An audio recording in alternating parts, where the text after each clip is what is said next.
This is what Nigerians do in South Africa. The shocking reason behind his possible arrest will leave you speechless.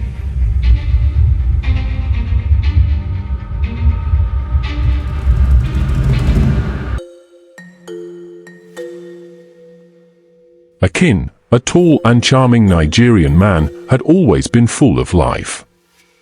His bright smile and confident demeanor could light up any room. But Akin had one weakness: women, particularly South African women. Their natural curves and vibrant personalities captivated him. In fact, their allure was the main reason he packed his bags and relocated to South Africa. Before his big move, Akin lived in Japan, where he had earned a first-class degree in computer engineering. His brilliance didn't go unnoticed. One of the top telecom and cybersecurity companies in Tokyo quickly snatched him up. But despite his success, Akin felt trapped. Japan's rigid lifestyle and the constant grind didn't suit his free-spirited nature. Akin loved life's pleasures: good food, music, laughter, and, most importantly, women. Japanese women, though beautiful, were too reserved for his liking. And Nigerian women?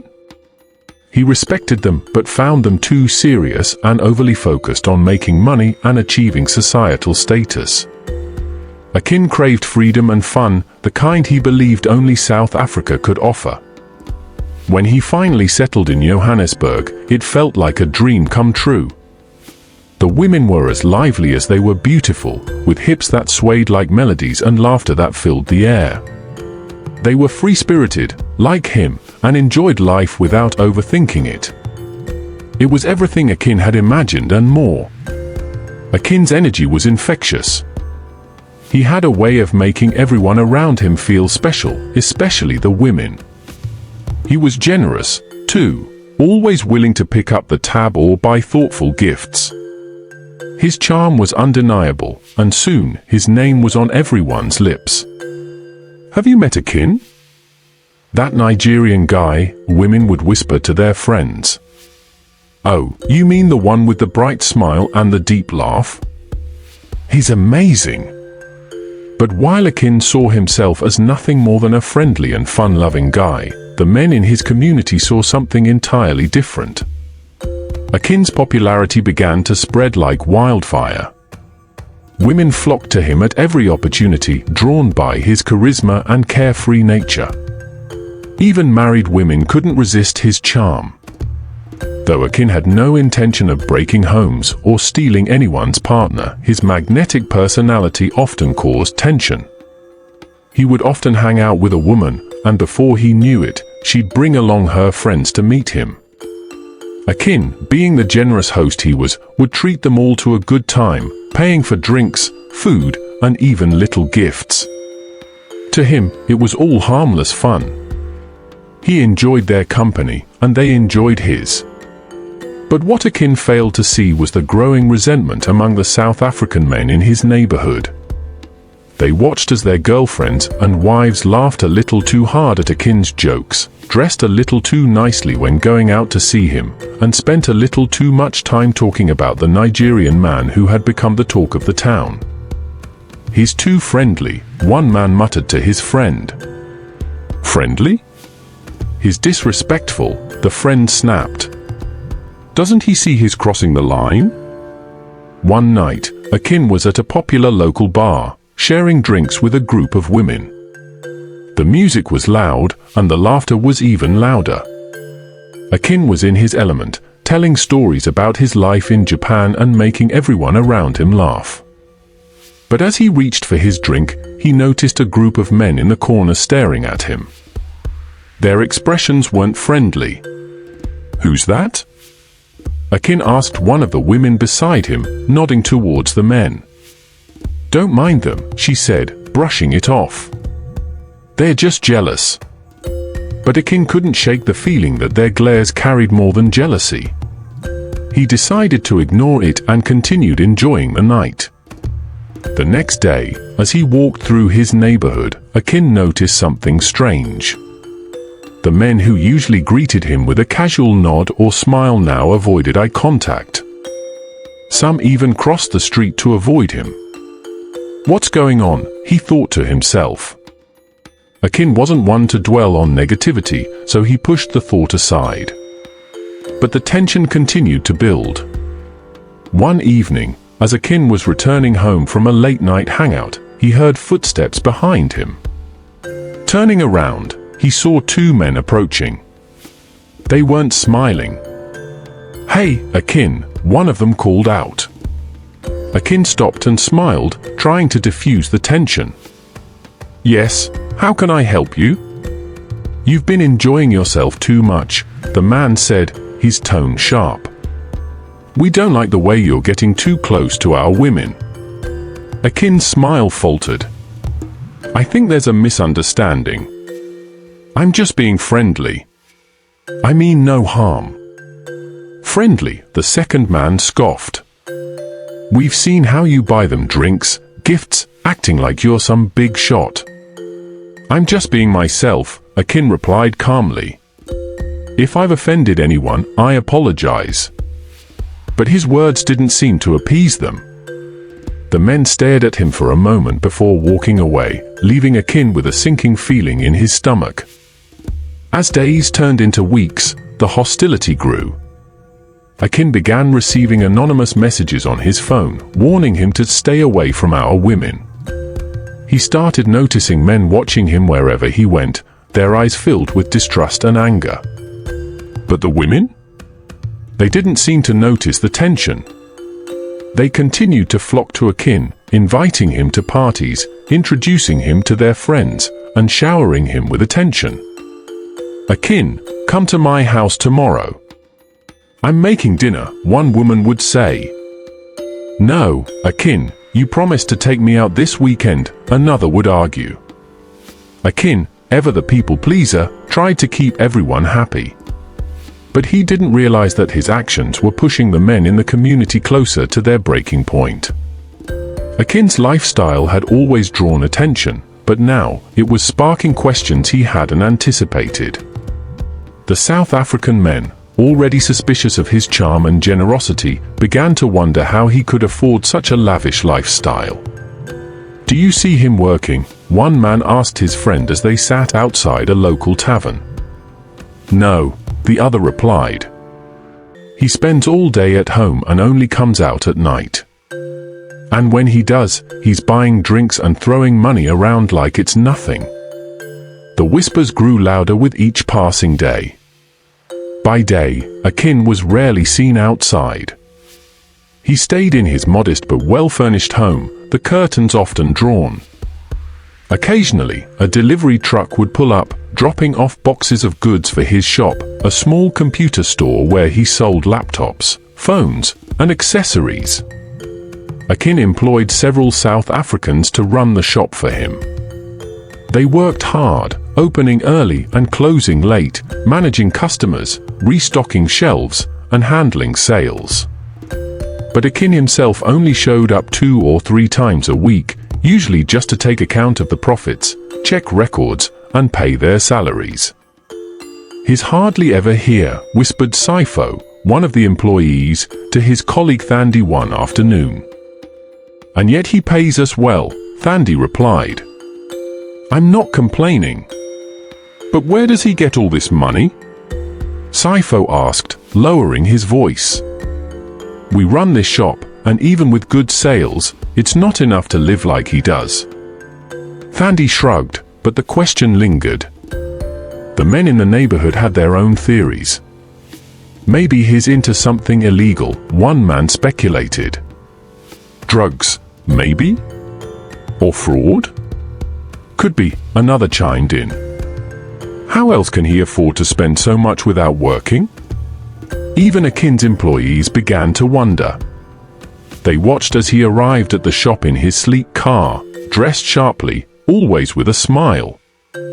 He would spend an hour or 2 checking the books, asking questions, and giving instructions before disappearing again. "What does he do all day?" Sifo wondered aloud one evening. "Maybe he's got another business we don't know about," Thandi suggested.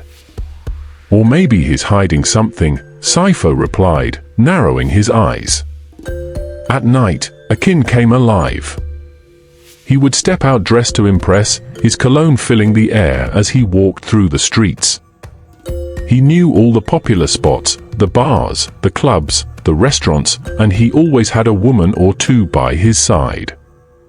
His charisma and generosity made him a favorite among the locals, but it also fueled the growing tension.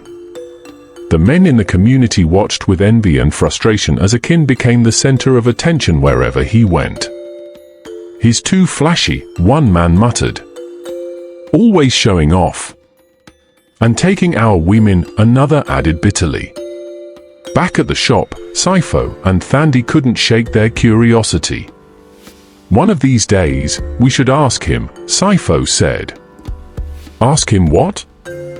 Thandi replied, rolling her eyes. "What he really does for a living," Sipho said. "This shop can't be his only source of income." Thandi hesitated. She liked Akin. He was kind, paid them well, and always treated them with respect. But she couldn't deny that his lifestyle didn't add up. "He's our boss," she finally said. "It's not our place to ask." "But don't you want to know?" Sipho pressed. "Aren't you curious?" Thandi didn't answer, but the question hung in the air between them. As the rumors spread, Akin remained oblivious.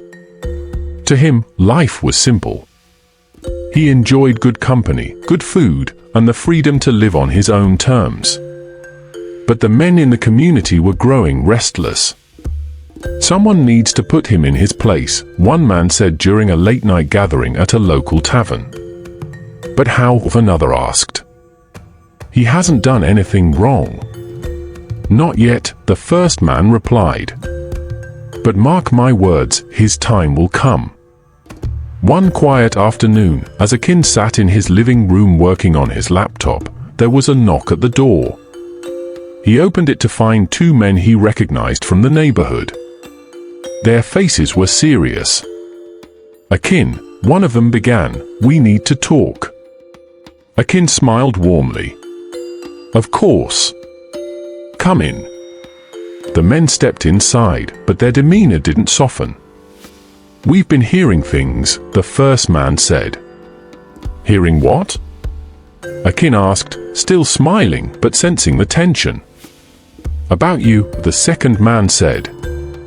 "About where your money comes from." "The shop doesn't make that kind of money, Akin," the first man said. As the men left, Akin sat down, his mind racing.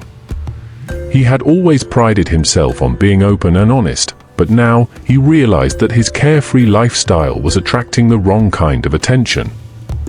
For the first time, Akin began to wonder if his charm and generosity had put him in danger. The once lively atmosphere surrounding Akin began to shift.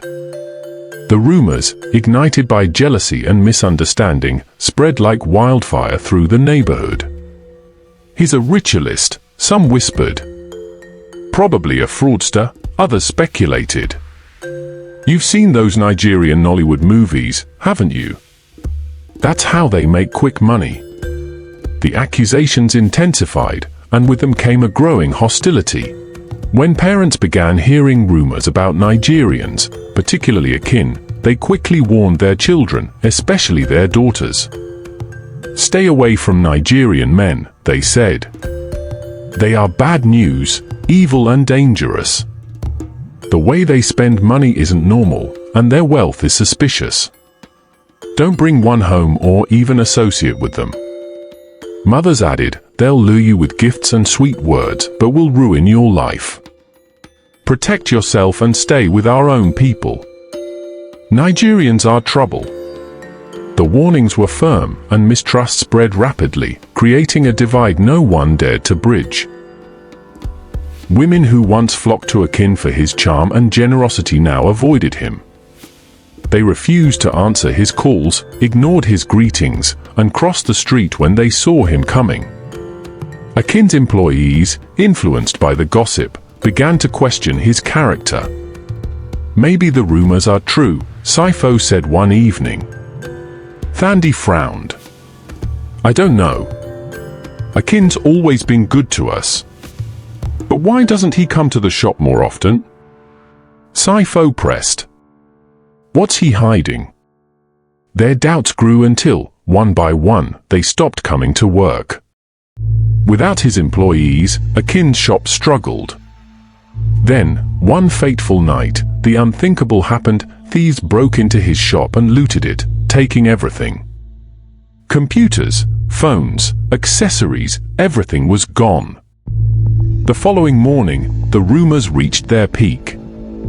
Fueled by prejudice and ignorance, some locals reported Akin to the police, insisting he was involved in illegal activities. They need to search his house, a man demanded.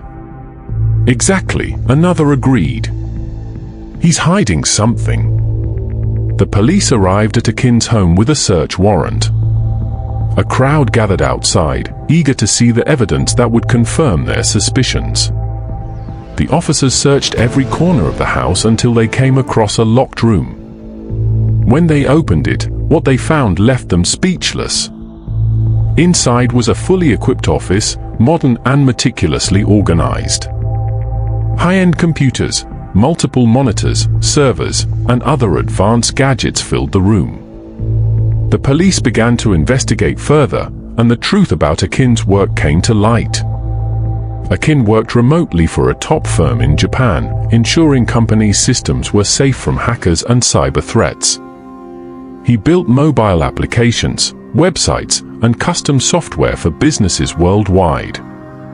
Companies and private individuals hired him to advise on improving their tech infrastructure. Akin specialized in creating secure codes, writing programs, and debugging complex systems. He helped companies migrate data to cloud platforms and maintain secure access. Akin designed and maintained network systems for seamless communication within organizations. Each of these roles paid him handsomely, far more than his small shop ever could. The neighborhood was stunned. The police, after concluding their investigation, left his home, shaking their heads in disbelief. He's just a hard-working man, one officer said. Nothing illegal here.